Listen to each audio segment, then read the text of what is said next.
ಲೋಕಸಭೆ ಅಖಾಡ ದಿನದಿಂದ ದಿನಕ್ಕೆ ರಂಗೇರ್ತಾ ಇದೆ. ಅದರಲ್ಲೂ ಬೆಂಗಳೂರು ಗ್ರಾಮಾಂತರ ಲೋಕಸಭಾ ಕ್ಷೇತ್ರ ಅಂತೂ ಎಷ್ಟರ ಮಟ್ಟಿಗೆ ಜಿದ್ದಿನಿಂದ ಕೂಡಿದೆ ಅಂತಂದ್ರೆ ವಾಕ್ ಸಮರ ಇಲ್ಲಿ ಜೋರಾಗಿ ನಡೀತಾ ಇದೆ. ಮುನಿರತ್ನ ಅವರು ಇಕ್ಬಾಲ್ ಹುಸೇನ್ ವಿರುದ್ಧ ಆಕ್ರೋಶವನ್ನ ಹೊರಹಾಕಿದ್ದಾರೆ. ಇದೇ ಸಂದರ್ಭದಲ್ಲಿ ಹುಲಿ ಯಾರು ಅಂತ ನೋಡೋಣ, ಅಖಾಡಕ್ಕೆ ಬನ್ನಿ ಅಂತ ಓಪನ್ ಚಾಲೆಂಜ್ ಅನ್ನ ಕೂಡ ಮಾಡಿದ್ದಾರೆ. ಇನ್ನಷ್ಟೇ ಕುಮಾರಸ್ವಾಮಿ ಅವರು ಕೂಡ ಇದೇ ರೀತಿ ಅಖಾಡ ಸಿದ್ಧವಾಗಿದೆ, ಬಂದ್ಬಿಡಿ ನೋಡೋಣ ಅಂತ ಹೇಳಿದ್ರು. ಈಗ ಮುನಿರತ್ನ ಅವರ ಸರದಿ.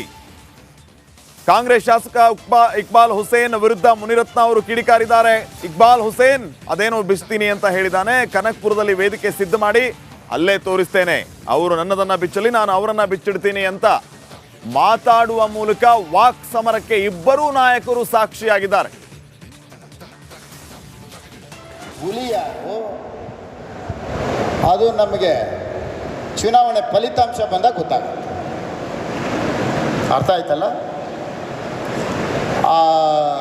ಮಾಗಡಿ MLA ಮಾತಾಡ್ತಾರೆ, white collar doctor, white collar. ಹೌದಪ್ಪ, ವೈಟ್ ಕಾಲರ್ ಹಾಕ್ಕೊಂಡು ಆಪರೇಷನ್ ಮಾಡಿ ಆ ಜೀವ ಉಳಿಸಿ ಆ ಕೆಂಪು ರಕ್ತ ಕಣಗಳನ್ನ ತೊಂದರೆ ಆಗದಂಗೆ ಜೀವ ಉಳಿಸಿ ಮನೆಗೆ ಕಳಿಸ್ತಾರೆ. ಜೀವ ಉಳಿಸುವಂಥ ವೈಟ್ ಕಾಲರ್. ಇವರು ವೈಟ್ ಕಾಲರ, ಇವರು ವೈಟ್ ಕಾಲರ್ ಹಾಕ್ಕೊಂಡಿದ್ದಾರ? ಹೇಳ್ರಿ, ಒಂದಾದ್ರೂ ಒಳ್ಳೆ ಕೆಲಸ ಮಾಡೋರ? ಬೆಳಗ್ಗೆ ಆದರೆ ರೆಡ್ ಕಾಲರ್ ತಾನೆ, ಬರೀ ರೆಡ್ ಕಾಲರ್. ಬಡವರ ರಕ್ತ, ಬಡವರ ಜಮೀನು, ಬಡವರ ಭೂಮಿ,